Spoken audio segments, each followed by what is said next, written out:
बिबट्याची शिकार विहिरीनेच केली। बिबट्या पडला विहिरीत, पुढे झालं थरारक। राहुरी शहरालगतच्या तनपुरेवाडी शिवारात एका बिबट्याला विहिरीत पडलेल्या अवस्थेतून सुखरूप बाहेर काढण्यात वन विभागाच्या रेस्क्यू ऑपरेशन टीमला यश मिळाले आहे।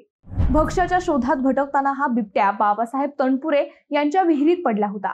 विशेष म्हणजे ही मोहीम अवघ्या तासाभरात यशस्वीपणे पार पडली। मंगळवारी रात्री विहिरीत पडलेला हा बिबट्या बुधवारी सकाळी शेतकऱ्यांनी मोटर चालू करण्यासाठी गेल्यावर त्यांच्या नजरेस पडला। वन विभागाला माहिती मिळताच त्यांनी तातडीने पिंजरा विहिरीत सोडला आणि बिबट्याला अलगद त्यात अडकवलं। स्थानिकांच्या मदतीने पिंजऱ्यासह बिबट्याला बाहेर काढण्यात आले। या घटनेने परिसरात एकच खळबळ उडाली असून घटनास्थळी मोठी गर्दी जमली होती। राहुरी परिसरात बिबट्याचा मुक्त संचार गेल्या अनेक दिवसांपासून सुरू आहे।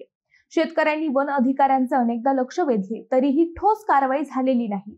स्थानिकांनी बिबटे पकडण्यासाठी पिंजरे लावण्याची वारंवार मागणी केली, परंतु वन विभागाकडे केवळ बघायची भूमिका घेतली जात आहे।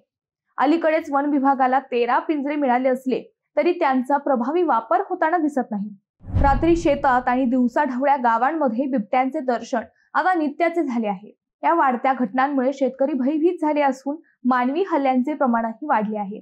राहुरी परिसरात बिबट्यांनी 2 निष्पाप जणांचा बळी घेतला आहे, ज्यामुळे नागरिकांमध्ये असुरक्षिततेची भावना निर्माण झाली आहे।